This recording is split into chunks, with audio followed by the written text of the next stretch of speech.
deceived, yeah, but haven't we all? I've seen the sun rise and I've seen the sun fall.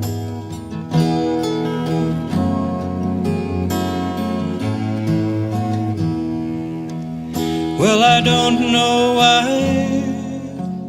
and I don't know where, and I don't even know how, and I no longer care. But I've seen your face, and I've heard your call. Yes, I've seen the sun rise, and I've seen the sun fall.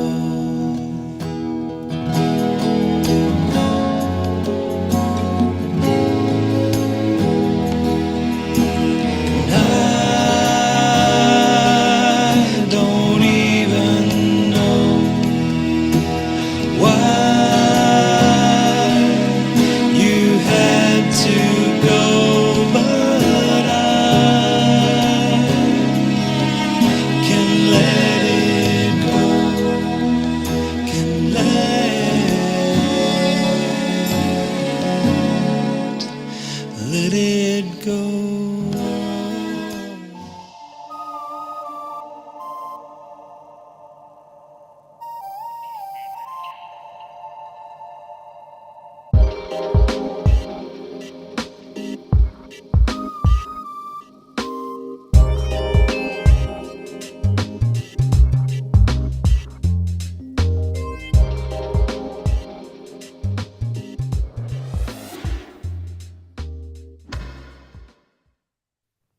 Hello and welcome to another SDAQ&A. I'm your host, Peter Dixon, and my very special guest today is Josué Sánchez. How are you, Josué? Very well. Good evening. And now it's quite late for you, isn't it? We're getting on to 9:30 your time PM. Yeah, I'm usually in bed at this Um, time. I go to bed very early. You're an early bird. I Yes, I really am. appreciate it. It's about midday here, and we've got lots of people tuned in, which is great. Thank you for joining us, everyone. I first came across Josué on Facebook. I stumbled across his or your Empathy Cafe blog. It's like a Facebook group. You also do interviews as well. And I really was drawn to it, I must say. And when I began to hear of your story, where you were an Adventist pastor, and I noticed soon on how honest you were. You would share how you felt. You would share if you were having a bad day or a good day. And I really love that kind of authenticity. And so, right then and there, when I first saw your group, I thought I'm going to become a member, and I hope to interview one day on my program. So here we are. Yes, we are. So first up, because Wednesdays we try and do quicker interviews. On Thursdays it's kind of long and rambling. And by the way, tomorrow, Thursday, my time, midday, we have Milton Hook. I had a book here to hold up and show everybody. And we also had tech problems last week. Luckily, John Den filled in. Those of you watching last week will know that. And Milton has fixed all his computer problems and will be joining me tomorrow midday to have our discussion on a recent article in the Record that was quite inaccurate, and we wanted to set the record straight. Excuse the pun. The Australian magazine is called The Record. So yes, quick plug there.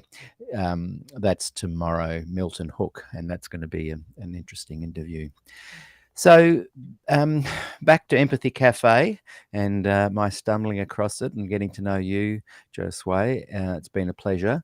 Can you please share with us a little bit of a backstory? I'm really interested in talking to Adventist pastors and hearing of their experiences. Some have experienced burnout. Some have had issues. Some have kind of soldiered on. Share with us a little bit of your history as an Adventist pastor, and even before that, tell us a little bit about yourself. Sure. Um, I was born and raised in Spain. and did my religion studies in France. That's where I met the most beautiful woman in the world, who happens to be a Canadian. And I moved here. We got married, and I started working as a pastor. So I worked as a media pastor and as a youth pastor for about 20 years until mental health and physical health problems made me go into disability. But I do remember, I just thought of this. I remember the first pastoral convention that I went to as a pastor, the very first one, about 25 years ago. I remember sitting there and thinking, oh my goodness, what have I done? This is not me. This is not me. I didn't feel at all like I was in my place. Wow. Um, So this was so it, early on. oh yeah, yeah, And yeah, you say that very, you then stayed for at least 20 years. yeah, yes, yes. But if in these 20 years, uh, I've been in Ontario, in Toronto, in Vancouver, in Washington D.C. area, and then now here in Winnipeg. And in every place I went, I ended up getting sick. Wow. Um, Stress, depression, suicidal ideation, every single time. And this is it. This is the time where I have said, okay, I can't do this anymore. I cannot be Yeah. a pastor anymore. Wow. Doesn't that, like, I've often heard pastors talk about burnout. Um, Mm-hmm. and I'm often thinking when they talk about what has burnt them out, to me, it just sounds like a normal week. You're busy, you're doing things, you're doing events, the kind of things that I've been doing. But because I love what I'm doing, it never leads to Mm-hmm. burnout. So I've often thought, well, Mm-hmm. what you're really saying is that you're burning out because it's not really your true calling. But I guess pastors often say they've answered the call to become a pastor. So that's a pretty Yeah. big one to back down from. Had you felt a strong calling to become a pastor? Um, no, no. Interesting. I must be completely honest with you. I mean, I Yeah, I don't have like it. anything to lose. But yes and no. Yes and no. I decided to become a pastor when I was 15 years old, right? And so from that moment on, I knew I was going to be a pastor. But when I was studying religious studies, I didn't feel um, the Holy Spirit, if you wish. So I would just study for my exams. I preached sermons, but I didn't have it in me. And the last summer before graduating, I considered quitting. I was in France. I was working 3 jobs to be able to pay for my studies and to pay for my food and my room. And I thought, this is I don't enjoy being a pastor student. I don't enjoy the Bible. This is not it. Why should I Wow. do that? Mm, And then I thought, well, you know, I've studied for years. Let me do one more, and I have something that I can tell that is mine. I have a title, right? yeah.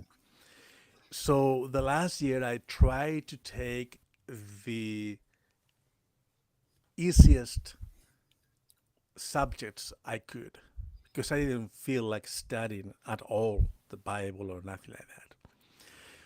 One class that I thought it was going to be the easiest one, was a spiritual formation. Oh, yeah.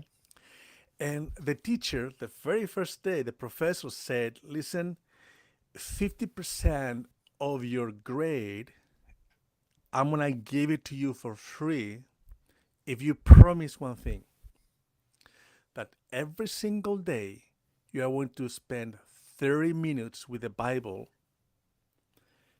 on a personal devotion that has nothing to do with the other subjects. No Sabbath school, no sermon preparation, no prophecy seminars, nothing. It has to be 30 minutes, you and the Bible, every single day, and you got 50%.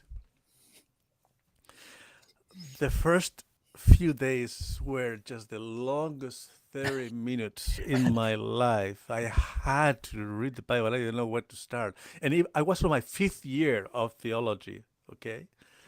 And something happened. After 2 or 3 weeks, I got used to the habit of reading the Bible. And then by the end of that semester, I fell in love with the Bible for the very first time in my life. For the very first time in my life, I underlined verses. I prayed and read the Bible for me. Then I was happy that I was doing studies of theology, because if not, I would have started at that time. Yeah. But it was the very last semester when I fell in love with the Bible.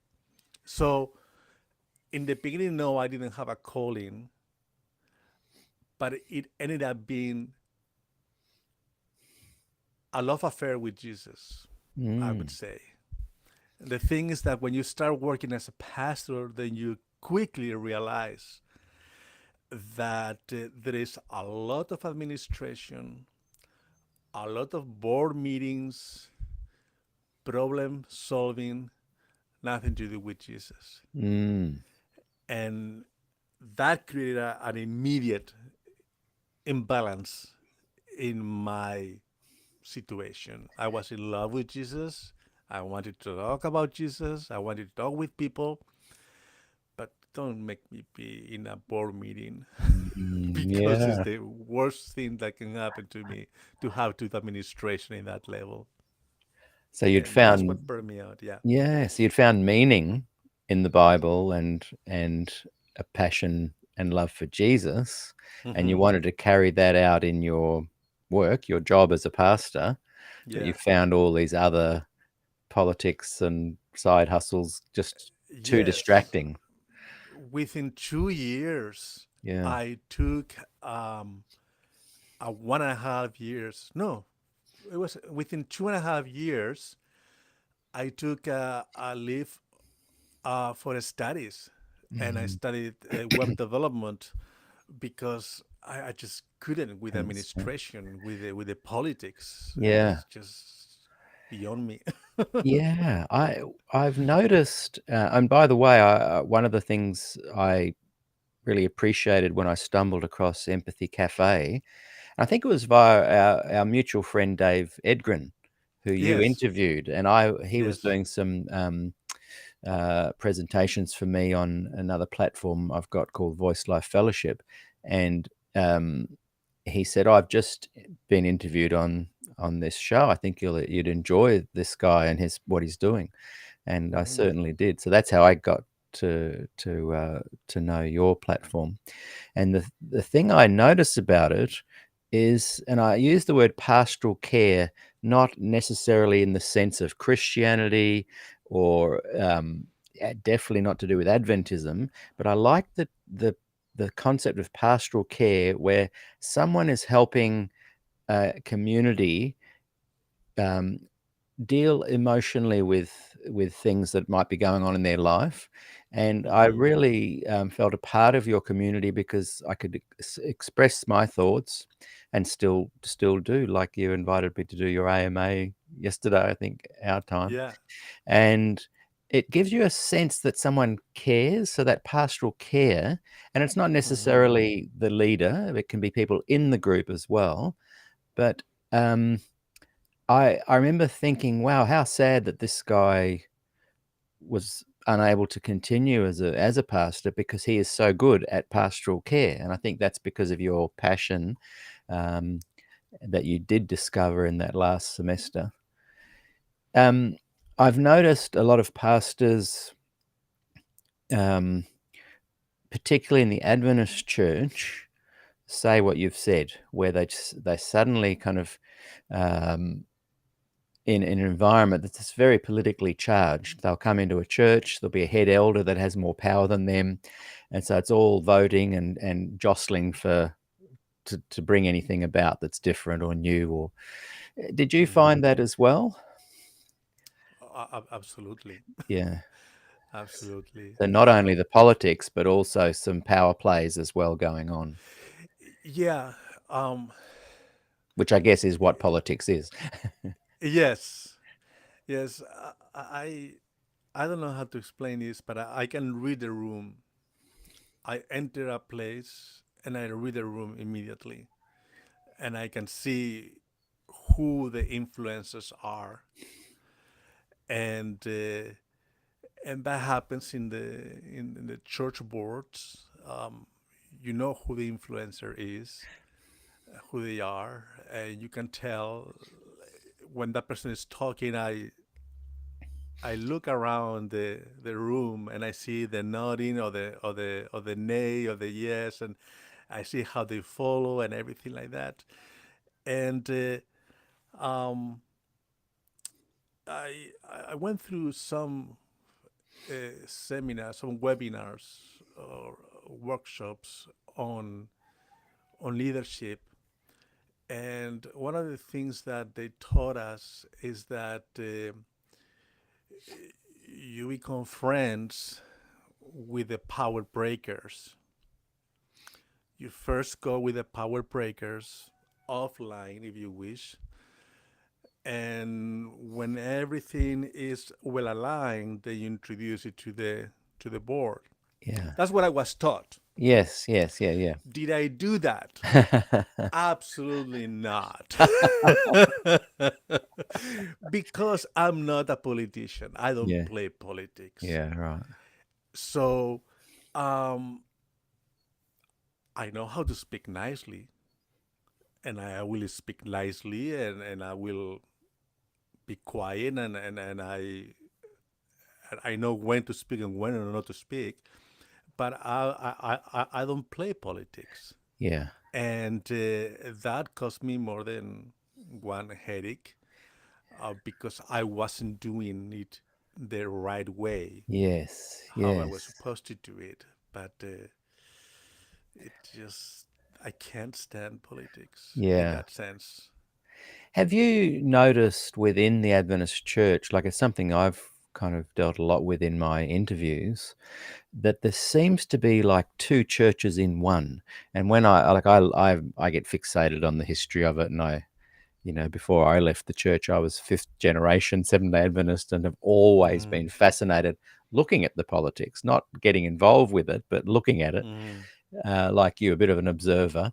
And I've noticed that during that whole Des Ford era, the Glacier View, the splitting of the church in many ways during that time, that the church right to the very top is charged with political flavor. And um, it seems to me to be two churches in one. Sure, there's lots of little subgroups and different people on different sides believing similar or different things, but generally speaking, there's kind of a new theology that um, really kicked in the late 50s and 60s, and created a fertile sort of ground for the likes of Des Ford and Fritz Guy and Hassel and a bunch of other names of people that were seeking a more biblical, less Ellen White focus.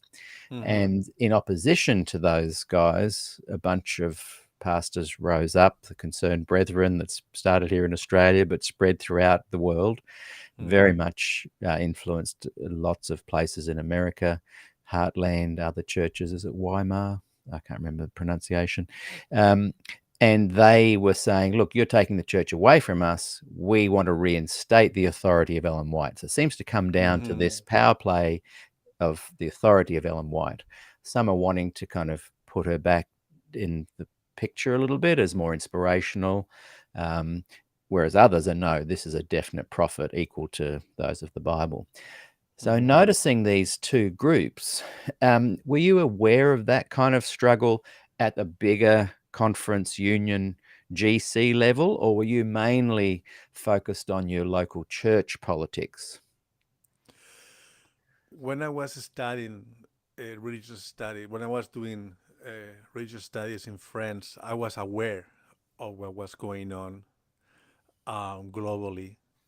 Um, and my professors, some of them were involved in those high level, high thinker um, politics and about the even the nature of Jesus Christ before or after the fall, and then Ellen Yes, White. that nature of Um, Christ is a big one. Yes. yes, yes. My professor was one of the ones who wrote some of the books there, and I was turned off by that so Yeah, much. okay. Yeah. I passed the exams because I studied and I said what they wanted me to say.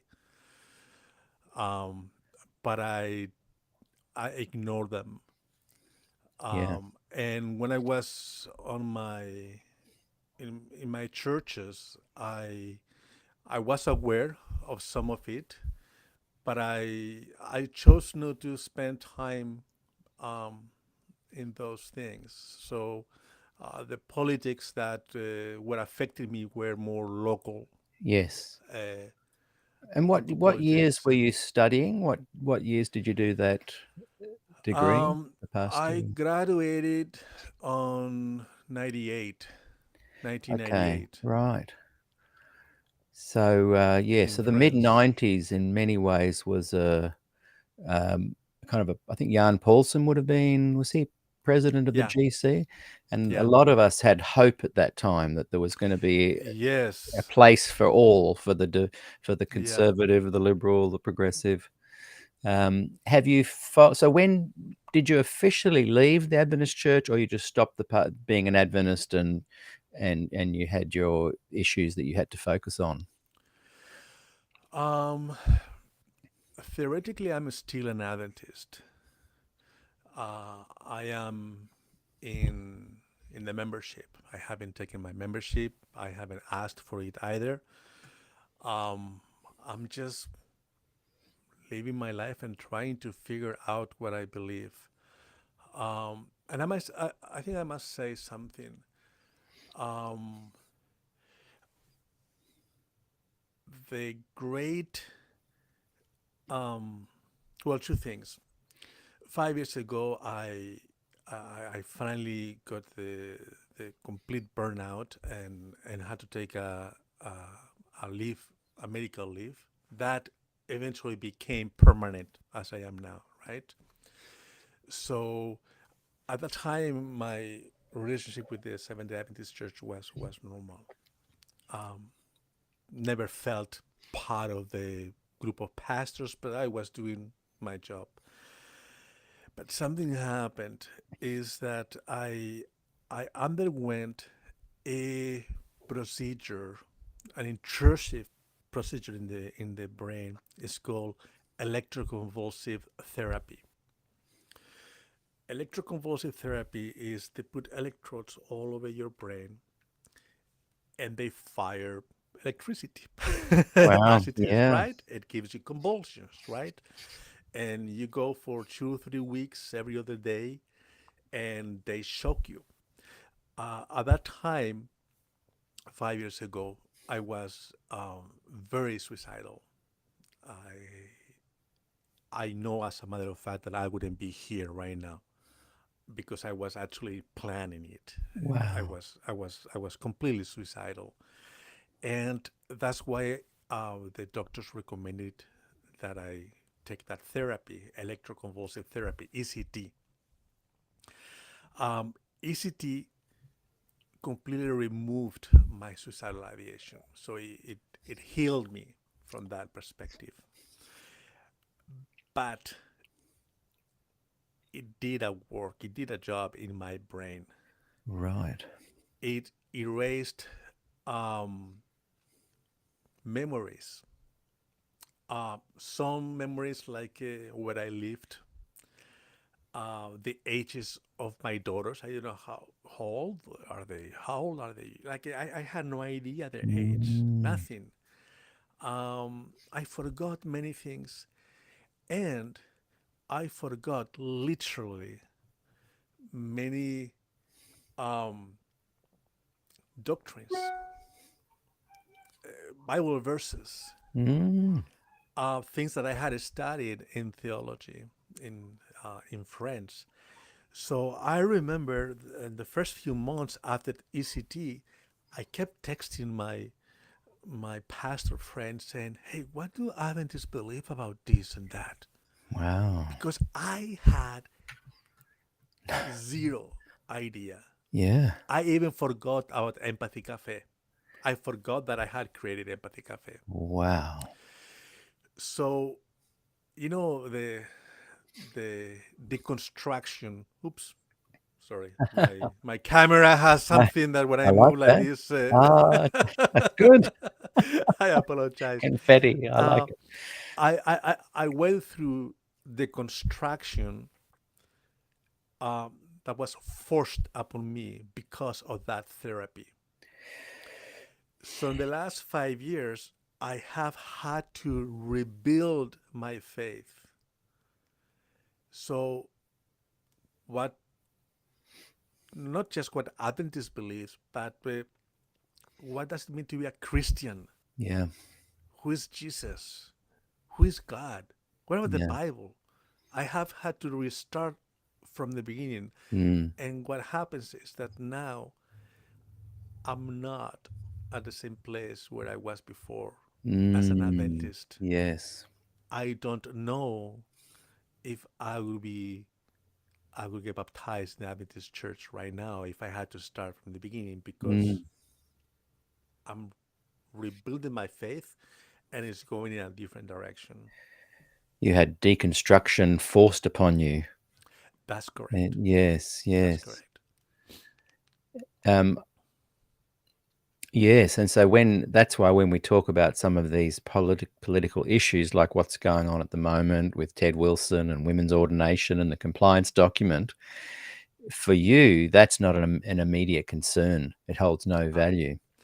And what you're no, trying to do is rebuild a ruptured and deconstructed life. Um, and that was yeah, kind of forced upon you. yeah.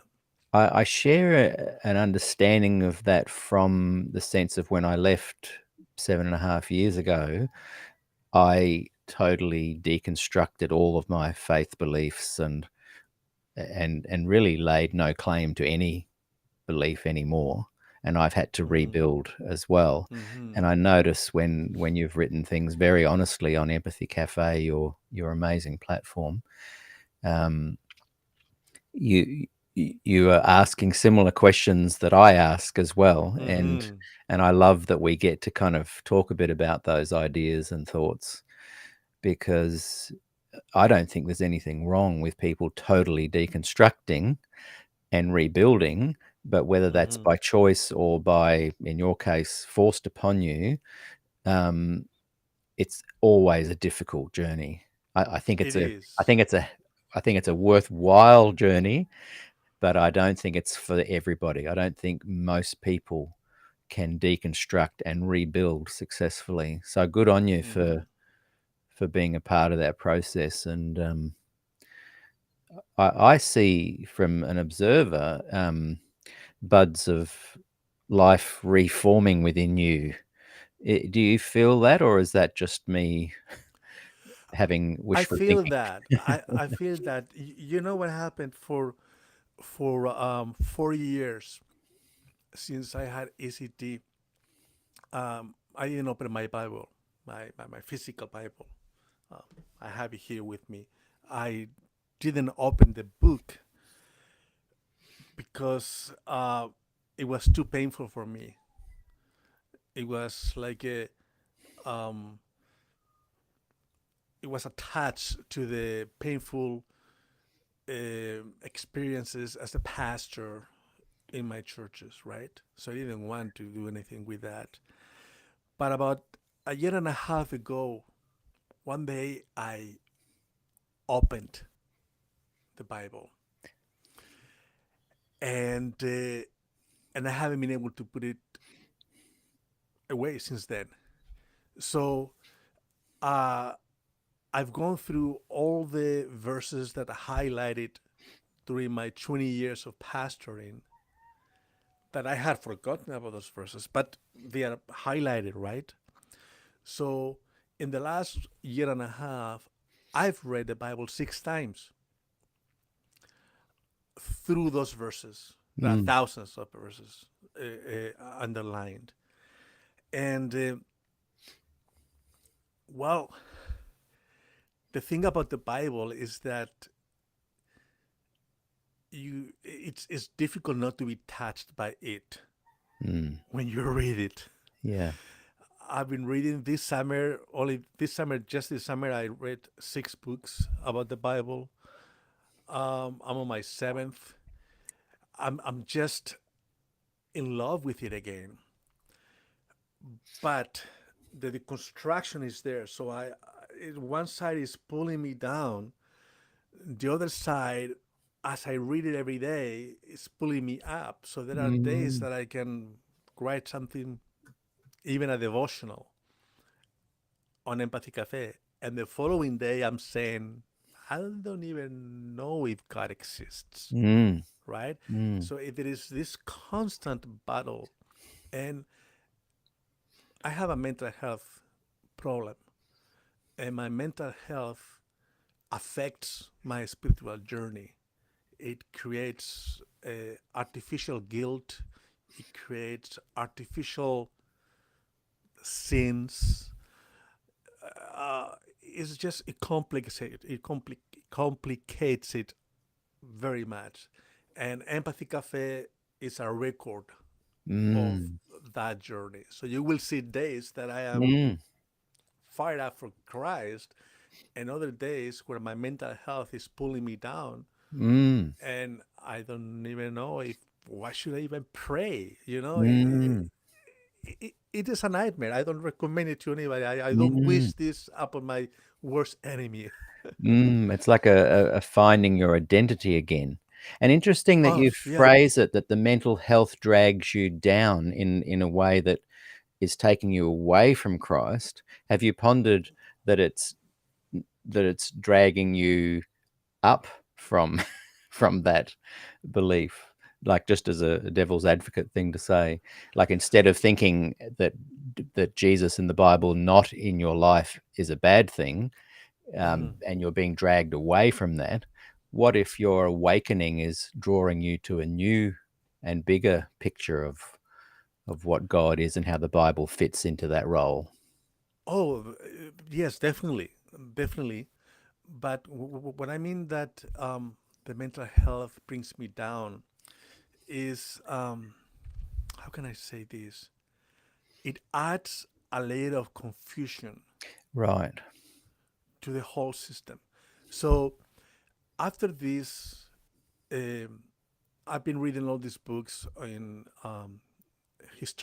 like a historical criticism, right? The Bible. I read the Bible very differently, radically differently than I used to be. I used to be literal completely. If the Bible say that Samson killed 1,000 people in one night, it was 1,000, no 999 or 1,001. It Mm. was 1,000, right?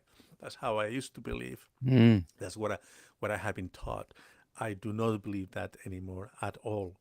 Mm. So I've been awakened to a new reality Yeah. that is it's more open-minded.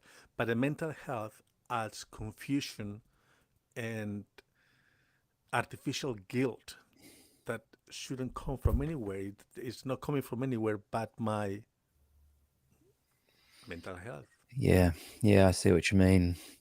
And so that creates almost a difficult situation to be able to move forward and onward and upward, because everything you ponder is has an element of confusion being added to it. Like you said, artificial guilt, artificial anxiety, artificial sins. Yeah. Um, yeah, There are days that the confusion in my head is so much that my wife needs to give me directions one by one. yeah, She cannot tell me, "Can you toss a salad?" yeah, No. She needs to tell me, "Can you take the tomatoes?" yeah. I go take the tomatoes. Can you Can dice you them? cut them in pieces? Yeah, Can you yeah, do that? Right? yes, So yeah, there are many days yeah, that today, for example, I assembled a piece of furniture, quite simple, straightforward. I had to do it 3 times yeah, because I wasn't able to read the instructions correctly yeah, because I was getting confused. yes, That's why I'm not working. I can't work yes, because so yeah. yeah, It's hard to process even the smallest procedures. yeah. Yeah, and I guess that's why the Empathy Cafe is such an important part of your healing process, because you are able to just go in, as long as you remember how to log in, press the button, here I am, Mm-hmm. you Mm-hmm. can then stream of consciousness reveal your feelings. Yeah, And because it's not procedural, but it has yeah, meaning and it is effective, yeah. hopefully that's a little bit of a path and a bubble out of all of this for you. Mm-hmm. It, I've it I've clears my mind. mm, Empathy Cafe is where I take everything that goes on, the rapid fire thoughts, confusion. I put it all on a table yes. and I can observe. It's like meditating. Yeah. When you clear your mind, you look at the thoughts, you see them coming, you acknowledge them, and etc. That's empathy cafe for me. Mm, I can log, I can see my thoughts. yes. And you can just be. Yeah, Yeah, there's yeah, no need for striving or proving or completing tasks. It's simply, here I am, I'm showing up, here's how I feel. I, exactly. I think in my non-academic, I'm not a doctor or a psychologist or anything at all like that, but in my observation of people who have post-traumatic stress or mental health, when following creative endeavors that are produced for others to uh, enjoy or be involved in, there seems to be a faster rate of recovery. Not just being creative, not just painting a picture in your bedroom, but literally creating, producing, and presenting. Have you Hmm. noticed that at all? I'm only speaking anecdotally, but even in watching your situation, I'm just noticing this improvement happening, and I wonder if part of it is because you are being creative, you're producing, but you're also putting it out there into the public. Yes, yes, definitely. And the therapist tells me to continue doing what I'm doing. Yeah, yeah, good, good, good, good. Um, do you think at all, just back to the Adventist pastor role, do you think that the way Adventists, and again, I'm not trying to be critical, I'm just observing potential problem. There's problems in all denominations, in all communities, in all movements and Hmm. institutions. But just because we both know Adventism reasonably well, are there ways that the church could shepherd their pastors in a better way? It seems to me that a lot of pastors are thrown into these situations that are politically charged, but also they're not truly allowed to speak their own sort of thoughts. For example, with the women's ordination edict coming down from on high, I can Hmm. guarantee you, I've had one pastor in 2 years willing to come on the show and say, I personally support women's ordination. The church doesn't agree with me right now at an administrative level, but I hope to help bring about some change. all the others are too scared to come on and say that because they might lose their Yes. job, they might lose their position, their standing, their status. And I understand all of that. But surely that's not a healthy environment for people to live in, to let their career expand in. It's stifling. And I think, and tell me if I'm wrong, that could actually lead to mental health problems within pastors. Of course, of course.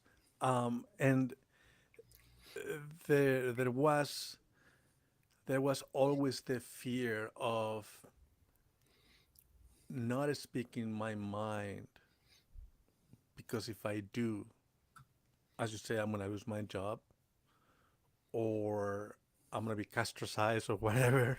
Um, because you see it from the top down, in the highest in the administration, Yeah. how they treat um, those uh, union presidents, division presidents, who dare Yeah. to think differently than the Adventist Pope, Yeah. Yeah.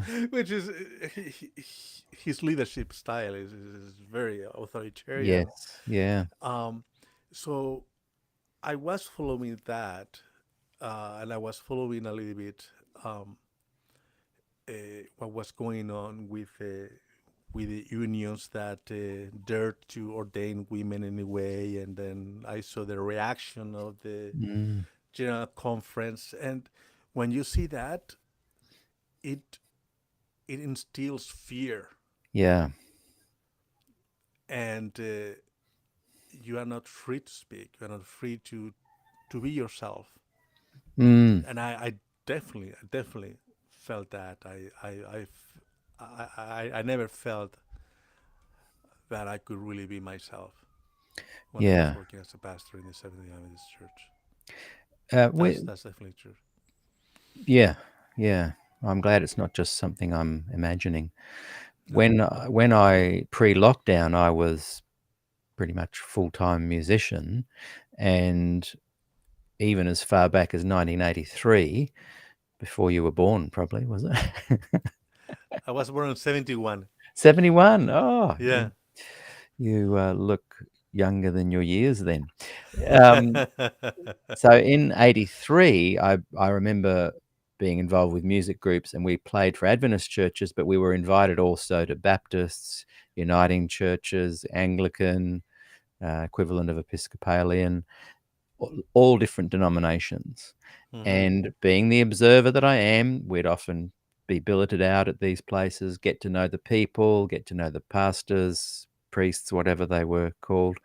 And I noticed that the politics within the churches outside of Adventism, yes, is there, but they don't have the same kind of hierarchical drip down power. A lot of them can run their churches, or autonomously, is that the right word, in their local congregation without too much influence from outside.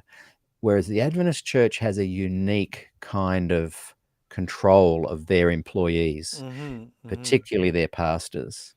And again, I'm just kind of reiterating this idea of mental health, of how bad that must be. Um, I've invited a couple of people on the program recently about this Set the Record Straight, where there's kind of a rejigging of a historical piece that they're reflecting on that had some major errors in it about Glacier View and the voting, and that Des Ford allegedly was clearly ousted because this consensus document, was voted that Des was clearly wrong, whereas the reality is the consensus document was voted on and agreed upon, and Des Ford even agreed with it. So it's quite a big mistake to make historically if you're interested in the events that occurred around Des Ford and Glacier View and the splitting of the church. And when I've invited people who have been involved with that article to come on the program, there's an elaborate reason why they can't when they tell me, and it's always to do with I cannot speak my personal views, and I just I just can't even Yeah. imagine what that would be like to live in that kind of environment. And yet you have, and you suffered because of it. Have you found other ministers have a similar story to yours? Um,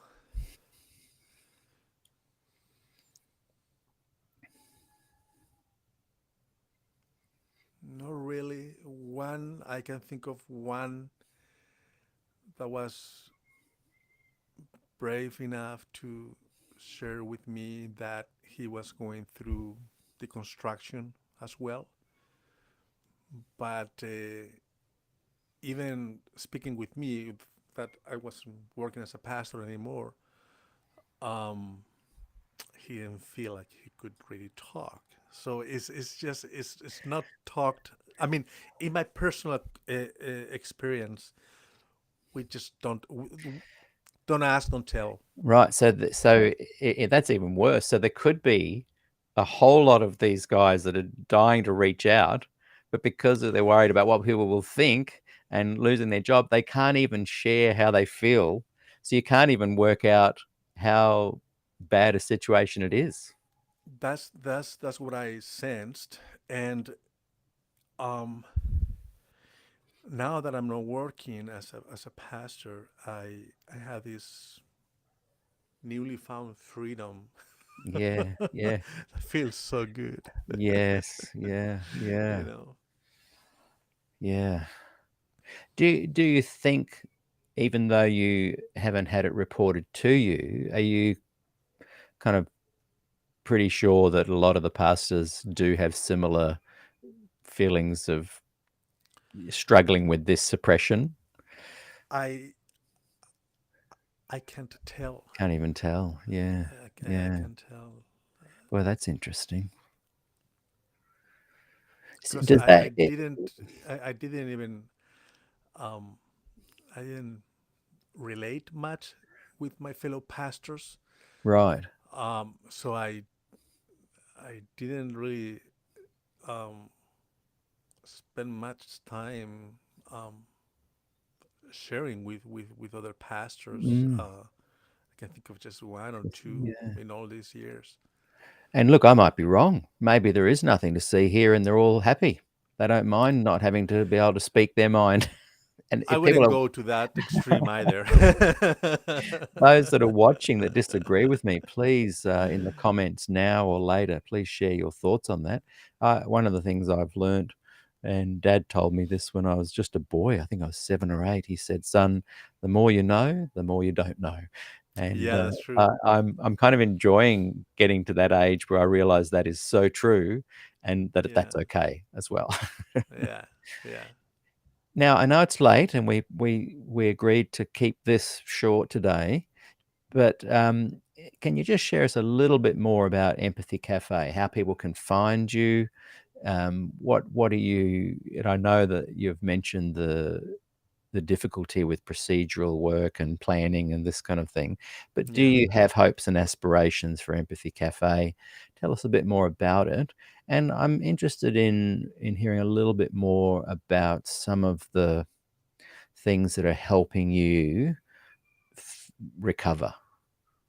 Because I think Okay. people watching that might be secretly dealing with some of these issues need a Hmm. little bit of encouragement of how they can kind of Hmm. get out of the funk. Yeah. Well, with Empathy Cafe, I have these big plans that I don't know if they will ever um, um, happen.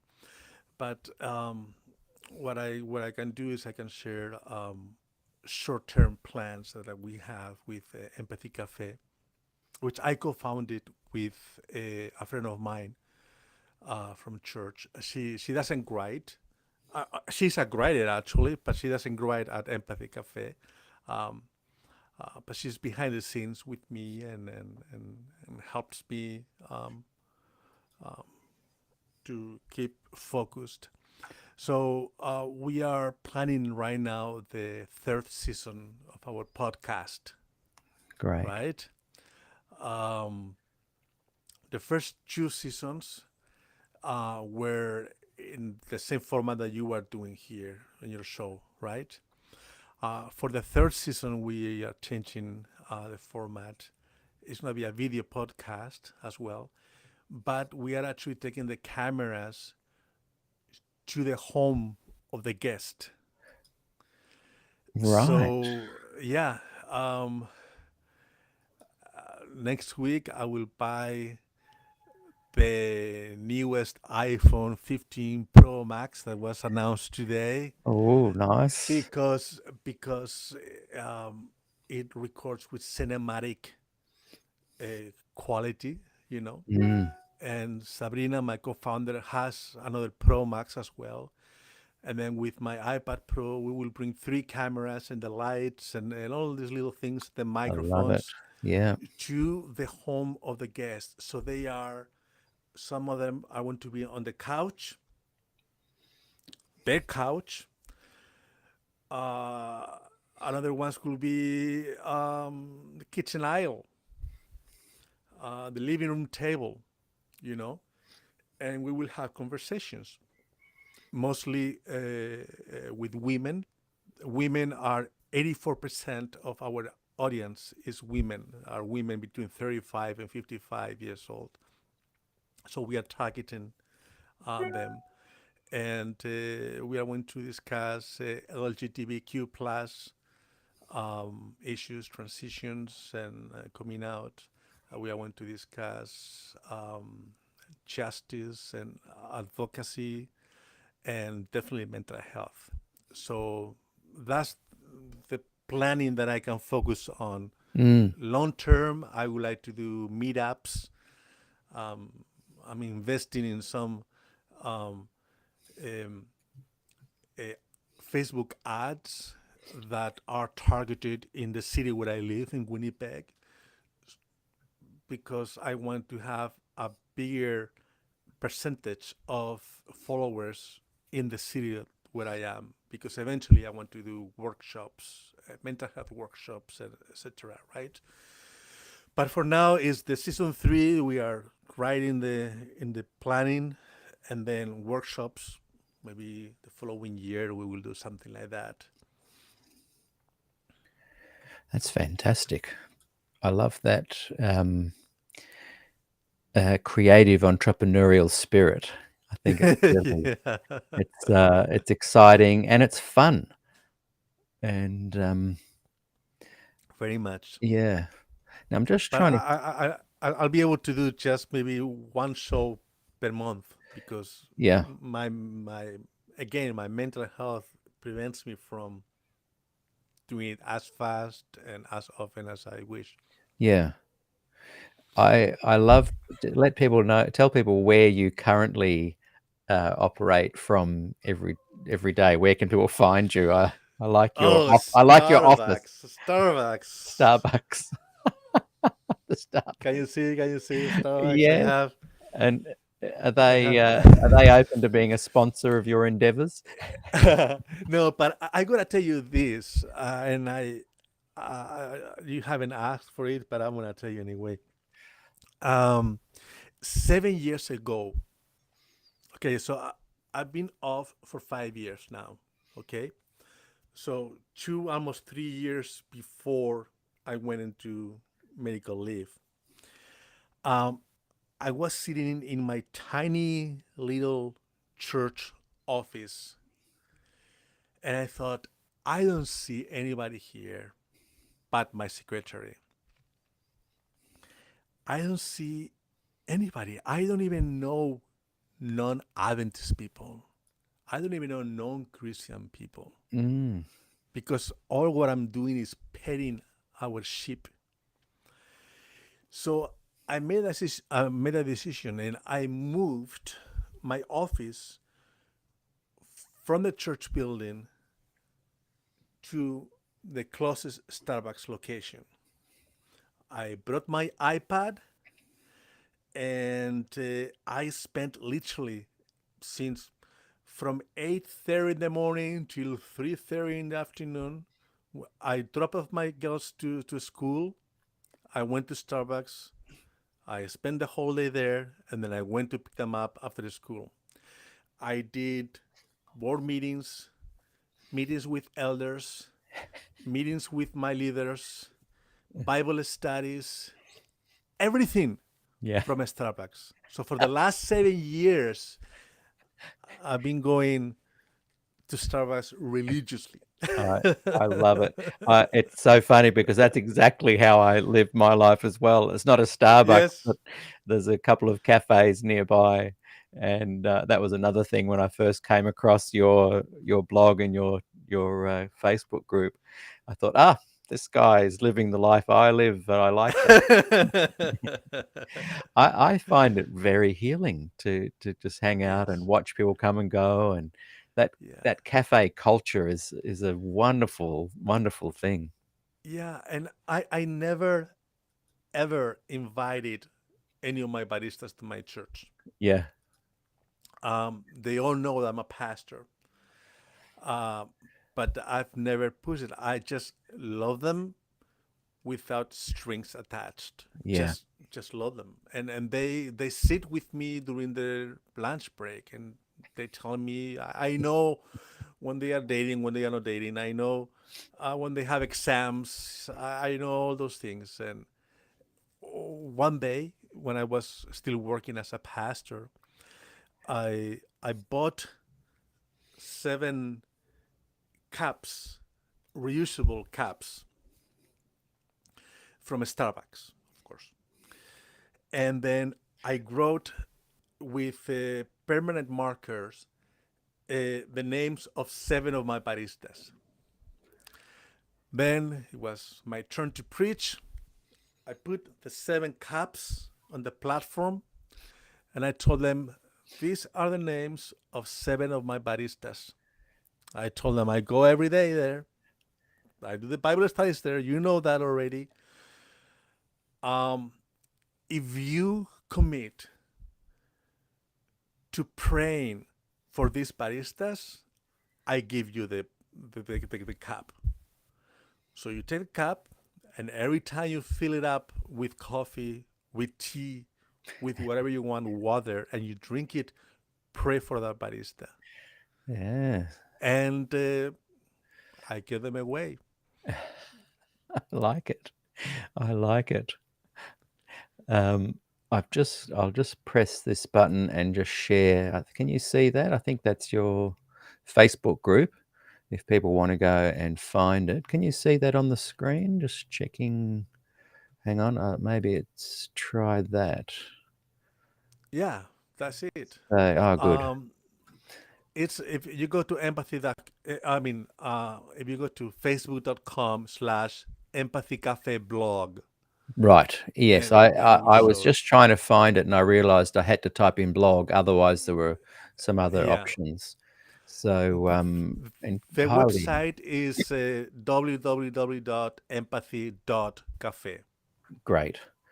And you've got also your own sort of uh, .com as well, just your name Yeah, .com, and that that's leads correct. people to lots of other links where they can find you on different Yeah, platforms as well. yeah, yeah. Oh, I tell you what, I've really enjoyed our conversation today, and yes, let's raise our coffee mugs to or Yes. our hot brew, like you said, water, tea, whatever, coffee, tea, phonics, whatever. So here's to more conversations in the future, and Yes. I look forward to continuing the conversation over at Yeah. Empathy Cafe. We've added you, and you've accepted. Thank you to join our Facebook group here, Yeah, thank you. SDAQ&A. Thank you. Feel free to go into the comments and introduce yourself there as well. Maybe add some links if you like. And any closing words, or have we covered all the topics? Um, Everybody's got a story that can change your heart. Yeah, I like that. Everybody has got a story that can change your heart. Brilliant. Josué, it's been a pleasure, and I look forward to chatting with you again Yeah. very soon. Peace and love. Thank you. See you next time. Oh, I like it. I wish mine did that. Pick